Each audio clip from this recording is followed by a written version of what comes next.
저 스티커에 돈이 발부된 날짜가 언제로 되어 있어요? 2022년 5월 13일입니다. 2022년 5월 13일 한국은행에서 발부된 거예요. 여러분은 2018년 사건으로 압수수색한다며 수사를 축소하고 은폐하고 있는 거예요. 오늘 법사위에서는 한국은행의 관봉권이 핵심이었습니다. 지난해 12월 검찰이 건진법사 전성배 씨의 은신처에서 압수한 이 관봉권. 게다가 발권 날짜는 마침 윤석열 정부 출범 사흘 뒤, 그러니까 새 정부의 힘이 가장 강력할 때였습니다. 하지만 이 돈에 대한 출처 파악은 이루어지지 않았죠. 더 큰 문제는 검찰이 이 날짜가 적힌 띠지를 잃어버렸고 그 사실도 뒤늦게 알려졌다는 겁니다. 여당 법사위원들은 과연 수사관이 단순 분실한 게 맞느냐, 윗선의 조직적인 개입으로 없앤 게 아니냐고 집중 추궁했습니다. 검찰개혁의 필요성까지로 이어지는 관공권 띠지 분실. 검찰은 국민에게 납득할 설명을 내놓지 못하고 있습니다. 예, 이 관봉권 띠지 분실 논란 관련해서도 잠시 후에 법사위 상황까지 지켜보면서 다뤄보고요. 이것부터 살짝 먼저 짚어보겠습니다. 심우정 전 검찰총장이 지난해 12월 3일부터 6일까지 나흘간 3억 4천만 원가량의 특활비를 썼다는 사실이 확인됐습니다. 12월 3일이라면 계엄령이 선포된 그때입니다. 관련 발언 들어보시죠. 대부분 특활비는 명절이나 12월 연말에 집중됐는데 가장 큰 규모로 지급되는 연말, 심우정 당시 검찰총장은 12월 3일, 4일, 5일, 6일 단 4일간 이례적으로 12월 특활비의 절반가량인 무려 45%를 지급했습니다. 예, 나흘간 3억 4천만 원의 특활비를 썼다. 대검은 내란 수사를 위한 특수본 구성 비용이다라고 해명을 오늘 내놨는데 김지우 의원님, 이 해명 어떻게 보십니까? 12.3 내란의 밤, 우리 대한민국 국민들은 맨몸으로 장갑차, 헬기, 기관단총, 야시경으로 무장한 계엄군에 맨몸으로 맞서기 위해서 국회로 모여들었는데 그 다음 날부터 3일 동안 대한민국 검찰총장은 특활비를 흥청망청 물 쓰듯이 썼다는 게 너무나 충격적이고요. 그러면 수사나 똑바로 했습니까? 저는요, 이 부분 관련해서 대한민국 검찰의 저 정신 상태 정말 믿고 싶지 않습니다. 그런데 너무 통탄스럽고 이 부분 관련해서 어떻게 집행했는지 철저히 조사해야 된다고 생각합니다. 예, 김의영 의원님. 일단 지금 민주당에서 주장하는 바로 따르면 세 가지 정도 문제가 있다고 볼 수 있겠습니다. 영수증이 필요 없는, 즉 증빙이 필요 없는 특활비를 썼다는 건 문제와 또는 또 한 개 더 나가서는 검찰이 예산 낭비를 했다는 문제, 그리고 더 나가서 검찰이 써서 문제다. 이렇게 세 가지로 볼 수 있을 것 같은데요. 근데 특활비를 사용했다는 걸 문제로 삼고 싶다면 이재명 청와대에서 지금 대통령실에서도 특활비 부활했습니다. 특활비 문제를 지적하고 싶으면 이재명 정부에서도 왜 특활비를 부활했는지, 증빙할 필요가 없는 특활비를 왜 써도 되는지, 왜 이재명 정부에 썼는지도 해명을 해야 되고, 수사 낭비, 인력, 그러니까 즉 예산 낭비를 했다고 지적하고 싶으면 공수처도 535억 낭비했지 않습니까? 실적이 없었습니다, 공수처도. 그런 점도 지적을 해주셔야 된다 생각을 하고, 자, 그럼 검찰이 썼다 문제라고 지적하고 하고 싶어 하는 것 같은데, 계엄 당시 12월 4일 이후부터 검찰은 2018년 이후 6년 만에 특수본 조직을 구성했었습니다. 그 특수본은 12월 4일 날 김용현 국방부 장관을 출국 금지시켰습니다. 더 나가서 가장 먼저 그때 당시 돌아보며 경찰과 공수처 그리고 검찰 측에서 수사권 때문에 굉장히 복잡한 상황이었지만 검찰이 가장 먼저 김용현을 구속 기소했었고 그 공소장을 토대로 수사가 더 진행됐었습니다.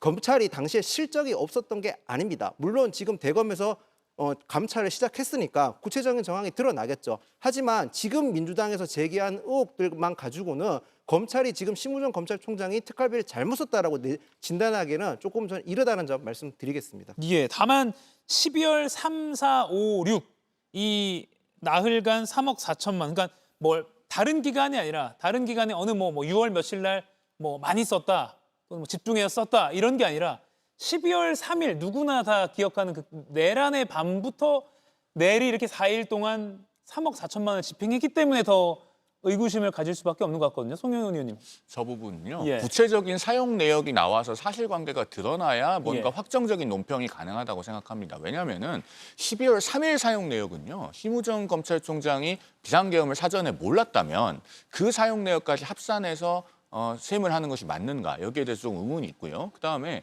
12월 6일에 사용되었다고 하는 1억 6,400만 원 이건 지금 검찰에서 입장을 밝히기로는 특별수사본부가 구성되나 돈이 들어갔다라고 하는 거잖아요. 그런데 저 계엄이 물론 우리 역사상 2번 다시 있어서는 안 되는 일이고 그 당시에도 있어서는 안 되는 일입니다만 저것이 만약에 12월이 아니라 5월이나 6월이었다면 특별수사본부를 꾸릴 때 기관에 편성되어 있는 예비비 같은 걸로 지출이 가능했을 겁니다. 그런데 예. 12월이니까 뭔가 급한 대로 특수활동비를 쓰지 않았겠는가 이렇게 추론해 볼 수 있는 영역도 있어서 예. 물론 제가 말씀드리는 것이 추측에 불과하고 실제로 그렇지 않을 수도 있습니다. 그러니까 이것은 구체적인 사용 내역이 드러나봐야 뭔가 논평이 가능한 사안이다 이렇게 보여집니다. 예. 그리고 심우정 전 총장이 계엄 당일에 그 자정 전후로 해서요.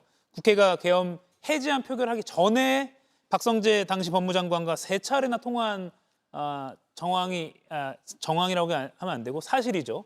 3차례 통화한 사실이 이미 드러났기 때문에 물론 양 당사자는 계엄 국면에서 검찰 조직 잘 관리를 해달라 이런 취지였다라고는 하지만 법무장관과 3차례나 계엄 해제가 되기 전에 통화했다는 내용까지 있기 때문에 그리고 그 법무장관은 내란 중요 임무 종사로 지금 혐의를 받고 있는 상황이기 때문에 더욱 이 특활비 내역과 버무려져서 의혹의 눈을 거둘 수는 없는 것 같습니다. 특히나 날짜와 액수만 나오잖아요. 특활비라는 내용이. 장경태 의원도 이걸 확보했지만 중요하게 봐야 할 어디에 썼느냐는 의원도 아직 파악을 못했거든요. 그런데 지금 서울행정법원 판례 같은 것들을 예. 보면요. 특활비 사용 내역에 대해서 시민단체가 정보 공개 청구하면 대부분 승소합니다. 그 얘기인즉슨 특활비 사용 내역이라고 하는 것이 궁극적으로는 어떤 비밀성이 유지되어야 되는 정보로 보지는 않는다는 것이죠. 예. 그런 차원에서 보면은 앞으로 이 문제는 정확하게 밝혀질 겁니다. 결국 사용 예. 내역이. 그리고 그 사용 내역이 의심스럽고 위법한 것이 있다면 관련된 사람들은 다 책임을 져야 되겠죠. 다만 현재 우리가 공론장에서 논할 때는 날짜와 금액만 있는 상황인데 그것만 가지고 사실관계를 예단해서 지금 답을 하기는 간단치 않다라는 말씀을 드리는 겁니다. 예. 조현삼 위원님 어떻게 보셨습니까? 일단 그 시점이 중요하다고 할 수가 있겠죠. 검찰이 특활비를 사용했다고 해서 문제를 삼는 게 아닙니다. 그 시점이 일반적으로 연말에 집중적으로 사용되는 특활비가 아니라 12월 3일부터 집중적으로 많이 사용되었다는 것에 대해서 의문을 가질 수밖에 없는 부분이고요. 과연 이것이 어떻게 집행이 되었느냐. 앞서 말씀하셨지만 그 사용처에 대해서는 추후 진상조사를 통해서 확인이 될 수 있겠지만 지금 현재 추론할 수 있는 것은 내란과 관련해서 어떠한 모종의 역할을 한 것이 아닌가. 그리고 내란이 국회 그런 비상계엄 해제 의결을 통해서 해제가 되고 난 다음에는 그와 같은 내란 행위에 동조했던 그런 것들을 무마시키기 위해서 이러한 특활비가 사용된 것은 아닌가라는 측면을 충분히 의심할 수가 있겠죠. 그 부분을 지적하는 것이고요. 여기에 대해서는 지금 법무부와 대검 측에서 진상조사를 진행을 하겠다고 하니 그 결과를 지켜봐야 되지 않을까 싶습니다. 예. 그럼 오늘 국회 법사위에서 아주 많은 증언과 또 질문이 나왔는데요. 건진법사 전성배 씨의 자택 압수수색 과정에서 발견된 현금 관봉권 띠지 분실, 그 수사 관계자들이 증인으로 출석했습니다. 검찰 수사 당시 차장검사부터 일선 수사관까지 나왔는데 영상 먼저 보고 이야기 더 나누겠습니다. 최초에 작년 12월에 압수수색을 하였는데 그 당시의 범죄 사실은 2018년 정치자금법 위반 사건으로 압수수색을 한 것입니다. 저 스티커에 돈이 발부된 날짜가 언제로 되어 있어요? 2022년 5월 13일입니다. 그런데 아까 수사는 2018년 거로 됐다 그랬죠? 예, 그렇습니다. 그러니까 문제인 거예요, 여러분은. 여러분이 압수수색한 저 돈은 몇 년, 몇 월, 며칠로 되어 있습니까? 예. 2022년 5월 13일 한국은행에서 발부된 거예요. 여러분은 2018년 사건으로 압수수색한다며 수사를 축소하고 은폐하고 있는 거예요. 5천만 원. 저건 한국은행이 5천만 원이라고 붙여서 보낸 거죠. 네, 그런 것 같습니다. 그런데 저것을 해체했습니까? 지금 시간이 많이 지나서 저게 띠지가 둘러싸여서 왔는지도 기억이 잘 나지 않습니다. 위증하면 안 되는 거 알죠? 네, 저 1억 6,500만 원 중에 5천만 원은 저렇게 붙어서 왔고 저게 여러분이 찍은 사진 아니에요? 저게 수사 과정 속에서 나와 있는 사진 아니에요? 그리고선도 저것을 2018년 사건이라고 퉁쳐버리려고 했는데 저것은 2022년 5월 13일에 한국은행이 찍어낸 돈이에요. 예, 오늘 법사위에서 수사 관계자들이 증인으로 출석해서 의원들의 질문을 받는 모습 보셨습니다.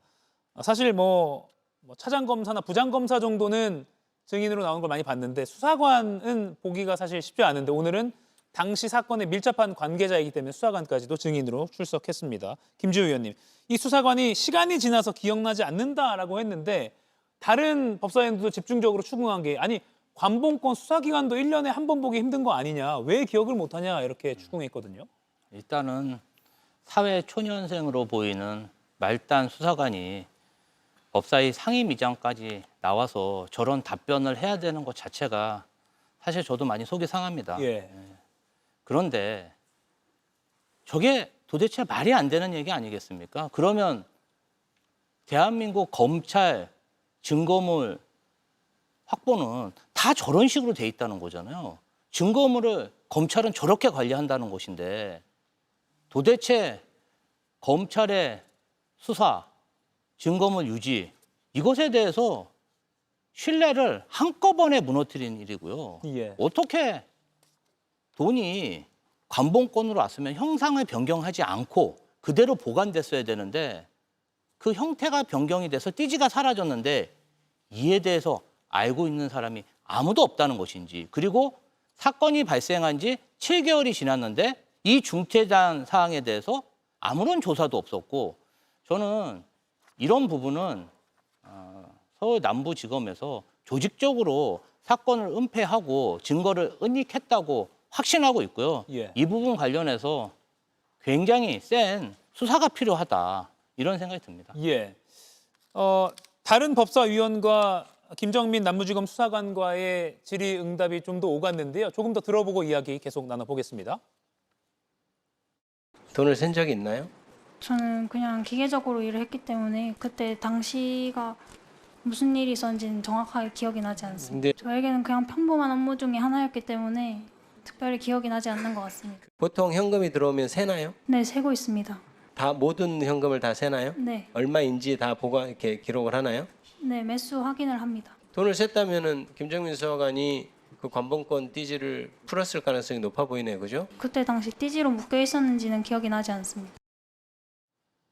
예, 사실 의원들이 이 수사관에게 질문을 많이 하긴 했지만 결국 법사위원들이 밝히고 싶은 것은 김지호 의원 방금 말씀하신 대로 혹시 윗선에 개입이 있었던 것 아니냐 이거든요. 송영훈 의원님 어떻게 보십니까? 일단 저 사안을 좀 둘로 나눠서 봐야 됩니다. 예. 지금 서영교 의원이 김지호 위원께서도 지금 사회 초년생으로 보인다라고 말씀하신 그 김정민 수사관을 앉혀놓고 저렇게 마치 갑질하는 것 같은 인상마저 들게 하는 고압적인 질문을 하는 것은 저는 과연 온당한 일인가 싶습니다. 그러니까 남부지검에서 저 사안에 대해서 밝힐 때 그 경험이 적은 수사관이 실수를 했다라는 취지로 밝혔는데 사실 저도 처음에는 그 말을 듣고 상당히 의문이 있었거든요. 그런데 이제 얼굴 보니까 좀 납득이 됩니다. 그럴 수도 있겠다. 그런데 저 사안에서 정말 중요한 본질은 뭐냐면 올해 3월인지 4월인지 남부지검이 저 상황을 인식했다는 것 아닙니까? 예. 그런데 왜 그 뒤에 제대로 자체적인 진상조사가 됐든 감찰이 됐든 사실관계를 규명해서 책임을 묻지 않고 넘어갔냐라는 겁니다. 이미 퇴직을 해서 징계를 할 수 없는 검사들도 있잖아요. 그런 부분이 핵심인 것이고 그렇기 때문에 저 사안은 실제로 돈을 샜다고 하는 수사관, 말단 수사관을 몰아붙일 것이 아니라 상급자들, 그러니까 당시에 남부지검장이 됐든 차장검사가 됐든 누가 되었든 당시에 지휘체계에 있었던 사람, 그리고 감찰 여부나 진상조사 여부를 결정할 수 있는 사람, 그 사람들이 과연 본인들의 의무를 다했는지 여기에 초점이 맞춰지는 것이 옳다라고 말씀드리고 예. 서영교 의원의 저런 질문 태도는 우리 국회의원들이 좀 본받지 않았으면 좋겠다라는 말씀드립니다. 예, 조윤선 의원님. 일단 저는 이번 증언을 하게 된 수사관 입장에 살펴보게 되면 물론 사회 초년생이기 때문에 납득이 되는 거 아니냐는 말씀을 방금 하셨는데 저는 반대 같아요. 만약에 검찰 수사관으로 봉직한 지 얼마 되지 않았다면 굉장히 원칙적으로 일을 했을 거라는 추론을 충분히 할 수 있지 않을까 싶습니다. 대부분의 사회초년생들이 그렇게 하고 있죠. 의문이 되는 상황이 있다면 원칙적으로 했을 겁니다. 모르는 부분이 있으면 상급자에게 물어봤겠죠. 관봉권이라는 걸 처음 봤을 수도 있어요. 그러면 굉장히 희귀한 도너의 그런 모습 아니겠습니까? 그렇다고 한다면 이런 관봉권을 돈을 세는 것이 맞는지, 띠지를 훼손하는 게 맞는지 등을 여러 가지 사안들을 본인이 결정할 수 없고 본인의 상급자에게 문의를 하고 그 지시를 따랐을 가능성이 좀 굉장히 높다고 보여지거든요. 그렇다고 한다면 과연 김정민 수사관의 그런 진술 자체를 신뢰할 수 있을 것인가? 과연 단독으로 그와 같은 띠지 훼손 행위를 했을 것인가에 대해서 의문을 가질 수밖에 없고 그 부분에 대해서는 특검팀이 적극적으로 수사에 임해서 밝혀내야 될 부분이 아닌가 싶습니다. 예, 지난해 12월에 압수수색 때 이게 발견됐는데 문제는 하나 더 있습니다. 전성배 씨가 무속인 이 은신처에서 이 관봉권 5천만 원 신권으로 딱 포장된 게 어떻게 이게 있을 수 있느냐인데 김용희 의원님, 돈의 출처를 어떻게 밝힐 수 있을까요? 전성배 씨는 뭉텅이로 갖다 주면 쌀통에 넣어두기 때문에 기억할 수 없다라고 검찰에서 당시 진술했다고 하거든요. 그러니까 현실적으로 지금 제가 관봉권을 잃어버렸기 때문에 예. 제 표시를 잃어버렸기 때문에 찾는 게 쉽지는 않다고 봅니다. 근데 제가 은행에 근무하셨던 분한테 여쭤보니까 한국은행에서 관봉권으로 나가는 돈 같은 경우는 예. 저기 돈의 1년 번호도 다 따로 은행 측에서는 기록을 한답니다. 그러니까 지금 현재 남아 있는 방법은 역으로 추정할 수 있는 방법이 있을 겁니다. 저 돈을 다 압수 물품으로 다 보관을 따로 하고 있을 때 돈을 다 지금 건진법사 사무실에서 가져온 돈이라면 그 돈의 1년 번호를 통해서 역추적을 통해서 날짜라든지 구체적으로 추적하는 방법이 있을 것 같고요. 예. 그게 아니고서야 현재로서는 좀 상당히 어려운 건 사실인 것 같습니다. 그런데 저는 아까 조윤선 변호사님 말씀에 약간 좀 반론을 하고 싶은 게 지금 만약에 김정민 수사관에 대해서 모든 게 김정민 수사관의 덤탱이를 쓰는 거라면 지금 사실 국회라든지 모든 권력이 다 지금 민주당으로 다 넘어가 있는 상황입니다. 말단 직원이 감내하기에는 너무 큰 사안이고 설사 나중에 이게 안 밝혀질 수 있는 사안이 아니지 않습니까? 지금 특검이 얼마나 많은 수사를 하고 있지 않습니까? 그렇기 때문에 이걸 말단 직원이 모든 걸 덤탱이 쓰고 간다는 점은 너무 과도한 추측이 아닌가 싶습니다. 예, 반론하시겠습니까? 일단 제가 드린 말씀은 수사관에게 모든 책임을 씌운다는 것이 아니라 수사관이 단독으로 할 수 없는 일이었다는 겁니다.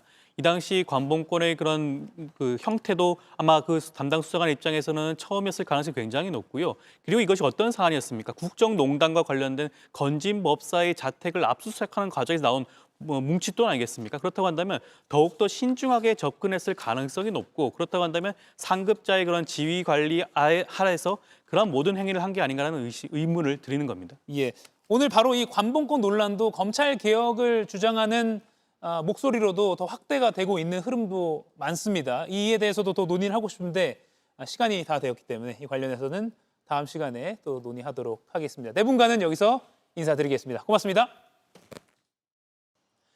이가혁 라이브를 시청해 주셔서 고맙습니다. 이가혁 라이브는 평일 오후 5시 TV와 유튜브로 실시간으로도 함께 하실 수 있습니다.